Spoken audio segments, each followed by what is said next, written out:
Good morning. பிரபஞ்ச அழகி YouTube சேனலுக்கு உங்களை அன்புடன் வரவேற்கிறேன். இன்றைக்கி நம்ம அடிக்கடி ஒரு அவசரத்துக்கு பண்ணுற டிஷ்ஷு தாங்க. என்னன்னு ஏதாவது ஐடியா இருக்கா உங்களுக்கு? சரி, நானே சொல்கிறேன் வாங்க. இதை வச்சுருக்கேன் பாருங்கள். ஒரு டம்ளர் புழுங்கல் அரிசிங்க.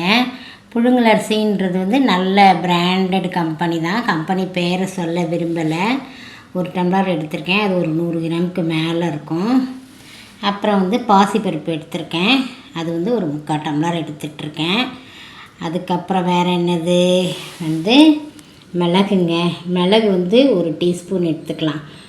அதுக்கப்புறம் ஜீரகமும் ஒரு டீஸ்பூன் எடுத்துக்கலாம். பச்சை மிளகாய் 2. அப்புறம் தேவையான அளவுக்கு கருவேப்பிலை.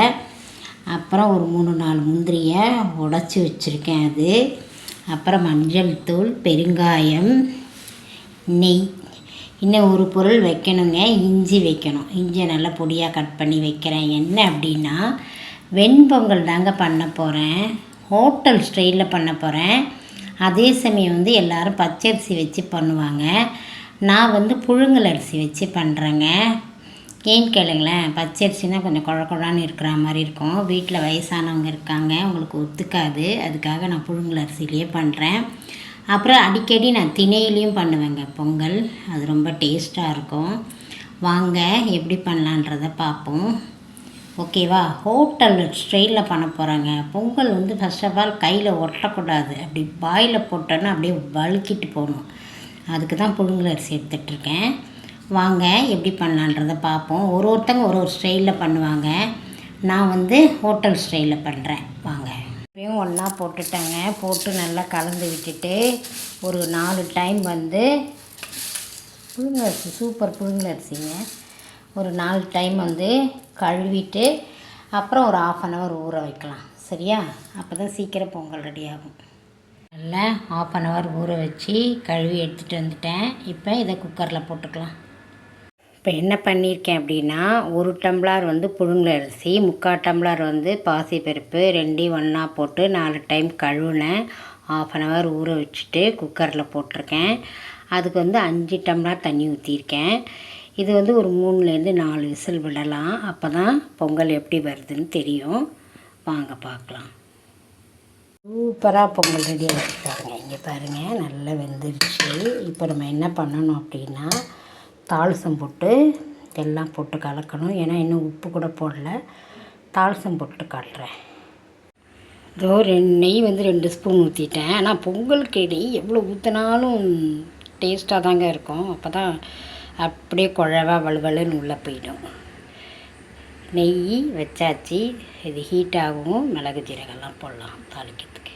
ஜீரகம் போட்டாச்சு. அப்புறம் கருவேப்பிலை, அப்புறம் இஞ்சி, கருவேப்பிலை, பச்சை மிளகாய் 3 போட்டிருக்கேங்க தாளிக்கிறதுக்கு. அடுத்து நம்ம என்ன போடணும்? முந்திரி போடணும். முந்திரி போட்டுட்டேன். கொஞ்சமாக பெருங்காயம் போடணுங்க. பெருங்காயம் இறக்கும்போது மஞ்சள்தூள் போடணும். முந்திரி போட்டாச்சு. பெருங்காயம் கொஞ்சம் போட்டுக்கலாம். ஓகேவா? இப்போது தேவையான அளவுக்கு சால்ட் போட்டுடலாம். சாப்பாட்டில் எல்லாம் ரெடி ஆயிடுச்சுங்க. அப்போ கொஞ்சோண்டு மஞ்சள்தூள் போட்டுக்கலாம். சரியா? இதுதான் பொங்கலுக்கு ஹைலைட்டுங்க. இறக்கிடலாம். தாளிசம் ரெடி ஆயிடுச்சு. ஊற்றிட வேண்டியதுதான். சூப்பரான ஒரு தாளிசம் ரெடி ஆயிடுச்சுங்க. அவ்வளோதான், நம்ம ஊற்றிட வேண்டியதுதான் பொங்கலில்.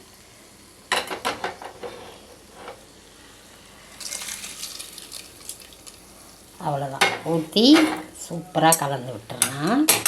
பொங்கல் ரெடி ஆயிடுச்சு. சூப்பரான பொங்கல் ரெடி ஆயிடுச்சு. ஆனால் கொஞ்சம் மஞ்சத்தூள் கூடிடுச்சுன்னு நினைக்கிறேன். இவ்வளோ எல்லோயிஷாக இருக்காது, கொஞ்சம் நார்மலாக தான் இருக்கும். Hotel style Pongal ready. நல்லா அப்படியே எடுத்தோன்னு வச்சுக்கோங்களேன், அப்படியே பல ஒட்டாமல் வருங்க. நம்ம சாப்பிட்டோன்னா தொண்டையில் எப்படி இறங்குதுன்னே தெரியாது, அப்படி இறங்கும். பொங்கல் சூப்பராக ரெடி ஆயிடுச்சு. இப்போ நம்ம இதுக்கு என்ன பண்ண போகிறோம் அப்படின்னா, ஒரு சட்னி ரெடி பண்ண போகிறோங்க. தேங்காய் சட்னி. தேங்காய் துருவினது ஒரு 3 ஸ்பூன் வச்சுருக்கேன். ஒரே ஒரு பச்சை மிளகாய், ஒரு துண்டு இஞ்சி, கொஞ்சம் கல் உப்பு, உடச்ச கடலை, இவ்வளோ தான் சட்னிக்குங்க. அதை ரெடி பண்ணி எடுத்துகிட்டு வந்துடுறேன். தேங்காய் சட்னி பொங்கலுக்கு ரொம்ப டேஸ்ட்டாக இருக்குங்க, அதையும் வச்சிடலாம். தேங்காய் ஒரு 3 ஸ்பூன் இருக்கும் துருவுனது, இஞ்சி ஒரு துண்டு, பச்சை மிளகாய், அப்புறம் வந்து உடச்ச கடலையும் போட்டுடலாங்க. உடச்ச கடலை, உப்பு. ஆனால் வந்து இதுக்கு சட்னி எப்படி பண்ணணும்னா ரொம்ப கெட்டியாக துவையல் மாதிரி பண்ணக்கூடாது, கொஞ்சம் நீர்க்க இருக்கணும் பொங்கலுக்கு ஊற்றி சாப்பிட்றதுக்கு, அப்போ தான் நல்லாயிருக்கும். அரைச்சிட்டு வரேன். ரெடி ஆயிடுச்சுங்க, தாளித்து விட்டுறலாம். பொங்கல் சாப்பிட வாங்க. தேங்காய் சட்னி ரெடி ஆயிடுச்சு, பொங்கல் ரெடி ஆயிடுச்சு, சாப்பிட வாங்க.